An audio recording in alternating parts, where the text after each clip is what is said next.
Oke, kembali lagi dengan Clifford Dear.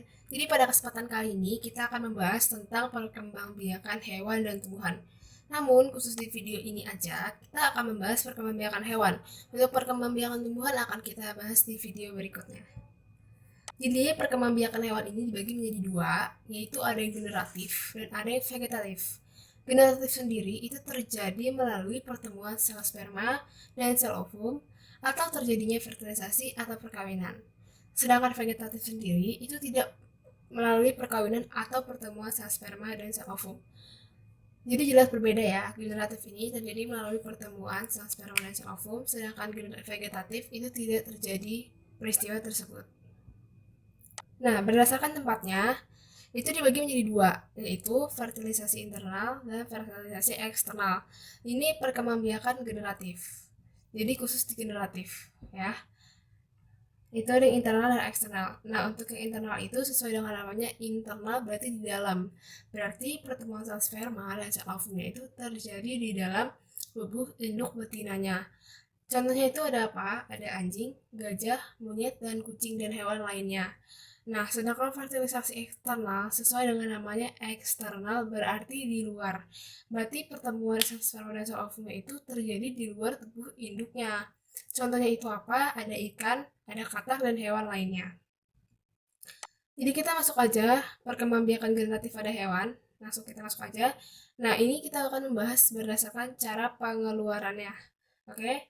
Yang pertama itu ada ovipar ya, di mana induk betina ini mengeluarkannya dengan cara bertelur. Yang artinya itu bahwa eh, anak anak yang dihasilkan itu akan dibungkusi oleh telur begitu. Contohnya itu ada ayam, bebek, angsa dan burung. Biasanya itu apa hewan-hewan unggas gitu. Ciri-cirinya apa? Umumnya itu berbulu. Berbulu dengan berambut itu beda. Kalau berbulu itu adalah bulu-bulu yang seperti ada di ayam, di bebek atau di hewan unggas lainnya, sedangkan berbulu itu seperti bulu-bulu yang ada di tubuh kita gitu ya. Jadi berbulu dan berambut itu beda. Sorry, berambut itu seperti yang ada di tangan-tangan kita ini gitu. Yang kemudian itu tidak memiliki kelenjar susu. Yang jelas ketika dia tidak memiliki kelenjar susu, sudah pasti dia tidak akan menyusui. Oke. Kemudian tidak mempunyai daun telinga. Mereka punya telinga tapi tidak memiliki daun telinga. Beda ya, mereka punya telinga tapi tidak memiliki daun telinga. Kemudian dia tidak memiliki rahim dan tidak ada masa mengandung. Nah, kalau tidak memiliki rahim gimana? Nah, ketika si sel sperma ini masuk ke tubuh induk betinanya, maka eh, akan terjadinya fertilisasi. Nah, setelah terjadinya fertilisasi, langsung si zigotnya ini akan langsung ditutupi oleh zat kapur yang nantinya akan menjadi telur gitu. Oke. Nah, ini ya kita lihat bahwa ini adalah bulu-bulunya. Berbulu dengan berambut itu beda. Ini ada telur-telurnya. Nah, untuk ayam sendiri itu dia masa mengeramnya. Jadi setelah si telurnya ini dikeluarkan dari tubuh induknya, telurnya ini akan dirami selama 21 hari atau sekitar 3 minggu. Barulah nanti telur-telur ini akan menetas begitu. Nah, berikutnya ini cara pengeluaran berikutnya itu ada vivipar, di mana induk betina itu mengeluarkannya dengan cara melahirkan. Nah, biasanya hewan-hewan seperti ini itu disebut mamalia. Mamalia ini kalau dari bahasa sejarahnya itu ada hubungannya dengan kelenjar susu yang dimiliki oleh hewan mamalia tersebut. Jadi caranya adalah melahirkan, beda dengan ovipar, ya, oke? Contohnya itu ada anjing, kucing, gajah dan simpanse. Ciri-cirinya apa? Itu pertama itu dia berambut. Nah, ini sudah dijelasin ya, berambut dan berbulu itu beda. Dia berambut. Nah, dia kebalikannya dari hewan ovipar, di mana dia memiliki kelenjar susu. Kalau hewan ovipar tidak punya. Kemudian jelas kalau dia punya kelenjar susu, pasti dia akan menyusui. Sedangkan ovipar tidak menyusui. Oke? Kebalikannya lagi, dia mempunyai daun telinga. Sedangkan hewan ovipar tidak punya daun telinga. Dia punya daun telinga dan dia pasti mempunyai telinga. Oke? Kemudian dia memiliki rahim. Jelas kebalikannya dari hewan ovipar yang tidak memiliki rahim. Kemudian dia ada masa mengandung, yaitu jelas juga kebalikannya dari hewan ovipar yang tidak ada masa mengandung. Oke, jadi Jelas ya, ovipar dan vivipar itu beda dan teman-teman cukup menghafalkannya salah satu dari si ovipar atau vivipar, kemudian tinggal dibalik aja. Begitu. Jadi kalau teman-teman menghafal yang vivipar, ketika teman-teman akan mengerjakan soal yang berhubungan dengan ovipar, tinggal dibalik saja ciri-cirinya. Oke? Nah, ini contohnya itu ada kucing. Aku kasih ke anak kucing, di mana ini anak-anaknya. Mereka dilahirkan dengan cara melahirkan bukan bertelur. Dan ini induknya itu, aku udah jelasin sebelumnya, mereka memiliki kelenjar susu dan menyusui. Nah, ini fotonya adalah si anak-anak kucing ini sedang menyusui. Oke, sorry, sedang menyusu pada ibunya. Yang ketiga itu ada ovovivipar. Nah, ovovivipar itu seperti penggabungan antara ovipar dengan vivipar. Nah, terus gimana dong kalau misalnya dia bertelur tapi melahirkan, itu gimana maksudnya? Nah, di mana embrio ini akan berkembang di dalam tubuh induk betinanya, kemudian cangkang tersebut pecah di dalam dan dikeluarkan secara melahirkan. Jadi embrio ini berkembang di dalam tubuh induknya, ditutupi oleh telur, kemudian cangkang tersebut akan pecah dan akan melahirkan. Nah, terus berarti kalau misalnya pecah di dalam tuh berarti tubuh induknya akan terluka dong. Nah, untuk telur yang dimiliki oleh ovovivipar ini tidak sekeras telur yang dimiliki oleh ovipar. Jadi aman dan si induk ini tidak akan terluka. Nah, contohnya itu ada apa?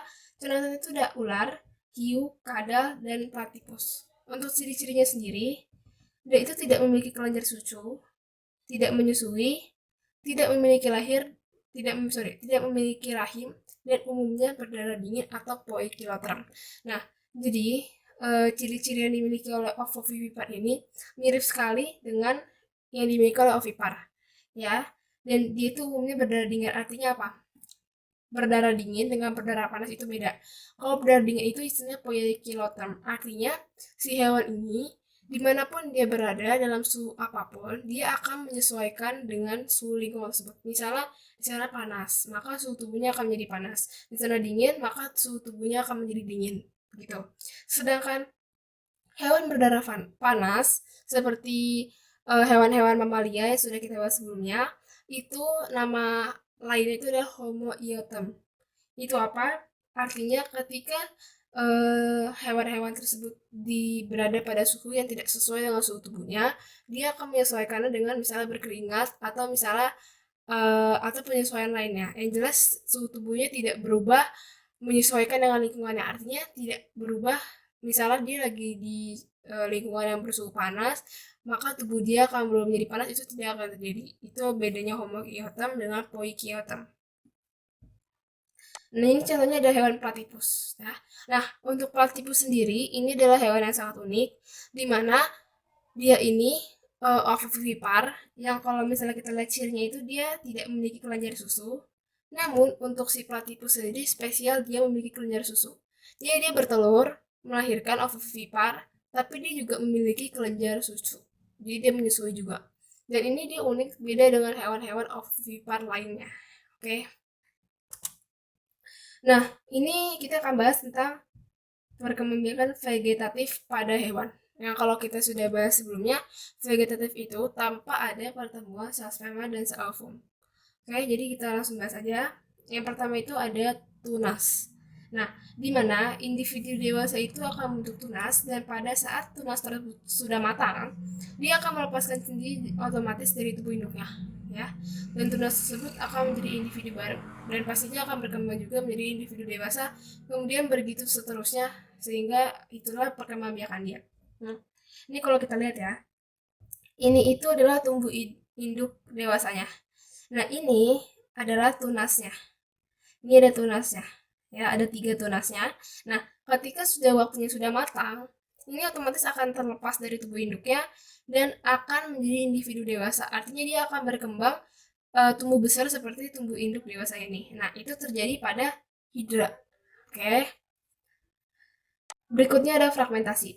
Nah, nanti berikutnya kita akan bahas tentang membelah diri, tapi yang jelas fragmentasi dengan membelah diri itu berbeda, meskipun mirip-mirip. Nah, di mana tubuh induk dewasa itu akan memotong tubuhnya dengan sendirinya, tuh, kemudian tubuh tersebut akan berkembang dan akan melengkapi tubuhnya menjadi sempurna. dapat secara vertikal ataupun horizontal. Jadi begini skemanya. Jadi ini adalah tubuh induknya. Dia akan membelah baik secara vertikal ataupun secara horizontal seperti ini ya. Nanti ketika sudah membelah, nanti bagian kiri ini akan tumbuh bagian kanannya, dan bagian kanannya ini akan tumbuh bagian kiri. Jadi sempurna gitu. Akhirnya dia melengkapi bagian-bagiannya. Nah, kalau secara horizontal kita lihat sini bagian ada 3 bagian. Di mana bagian kepala ini nanti akan tumbuh bagian badan ekornya. Bagian badannya ini akan tumbuh kepala dan ekornya, dan bagian ekor ini akan tumbuh kepala dan badannya gitu. Jadi fragmentasi itu seperti ini skemanya, dan itu adalah contohnya itu adalah planaria SP. SP-nya artinya spesies planaria gitu. Nah, berikutnya ada parthenogenesis. Nah, parthenogenesis ini juga unik di mana sel telur ini dia ada sel telur tapi tidak dibuahi oleh sel sperma. Jadi sama aja dong, tidak ada pertemuan antara sel sperma dengan sel ovum. Nah, parthenogenesis ini terjadi pada lebah, kutu daun, dan kutu air. Nah, kenapa bisa jadi seperti ini? Nah, jadi kalau untuk di lebah, di mana si lebah ratu ini akan memproduksi sel telur yang sangat banyak sekali, namun tidak dibuahi oleh sel spermanya, sehingga anak yang dihasilkan ini akan mandul. Lihat ya, dimana dia akan menghasilkan telur yang kemudian akan menghasilkan lebah pekerja jantan atau betina dan mandul. Berarti si lebah-lebah ini tidak akan bisa bereproduksi atau tidak akan bisa menghasilkan sel sperma atau sel telur gitu. Jadi tidak bisa berkembang biak. Nah, terus gimana kalau lebah ratu ini mati? Gimana caranya biar bisa ada lebah ratu lagi yang akan memproduksi sel-sel telur lainnya? Nah, ketika lebah ratu ini ya sel-sel telurnya ini bertemu dengan lebah pejantan, nah, dia akan menghasilkan ratu atau pejantan, yang dimana nanti eh, ratu atau pejantan ini juga akan menghasilkan sel-sel telur yang nantinya akan menjadi lebah pekerja atau lebah jantan. Nah, kita tahu ya bahwa di dalam kehidupan lebah itu ratu itu adalah pusatnya, sedangkan pekerja-pekerja lainnya itu ya hanya membantunya saja. Jadi seperti inilah perkembangbiakan parthenogenesis pada lebah begitu. Nah, berikutnya ini ada membelah diri. Nah, seperti yang sudah dibahas sebelumnya, bahwa membelah diri ini berbeda dengan fragmentasi. Membelah diri ini itu biasanya terjadi pada hewan yang bersel tunggal atau bersel satu. Nah, kalau di dalam apa ya, tingkatan kehidupan itu, sel itu adalah bagian terkecil dalam kehidupan. Beberapa sel akan membentuk jaringan, jaringan akan membentuk organ, organ akan membentuk sistem organ akan membentuk beberapa sistem organ itu akan membentuk individu. Gitu. Nah, sel inilah yang paling kecil, ya. Nah, karena dia paling kecil, berarti dia disebut juga hewan mikroskopik. Artinya apa? Untuk melihat hewan tersebut, kita harus menggunakan mikroskop karena bentuknya sangat kecil sekali dan tidak bisa dilihat dengan mata telanjang. Jadi harus pakai alat bantu berupa mikroskop. Nah, contohnya ini adalah bakteri dan amoeba. Nah, membelah diri ini seperti apa? Membelah diri ini seperti misalnya ada satu hewan yang kemudian dia akan kayak membelah tapi bentuknya langsung utuh gitu, maksudnya nggak kayak fragmentasi yang nanti dia akan melengkapi bagian lainnya. Jadi kayak begini nih, misalnya ini dia tiba-tiba akan membelah sehingga ada individu baru lagi seperti ini, misalnya kita anggap yang langsung jadi seperti ini bentuknya, jadi tidak ada proses apa melengkapi bagian-bagian lainnya. Jadi membelah diri itu cenderung lebih cepat dan eh, terjadi pada hewan-hewan bersel tunggal atau hewan mikroskopik. Nah, jadi kita akan masuk ke bagian exercise. Aku ngasih soal, ada 3 soal. Teman-teman bisa pause videonya kalau merasa waktunya kurang cukup, karena aku hanya kasih waktu selama 3 detik. Teman-teman juga bisa mundurin videonya jika teman-teman mau lihat jawaban-jawaban di bagian yang belakang, oke? Kita mulai aja soal yang pertama.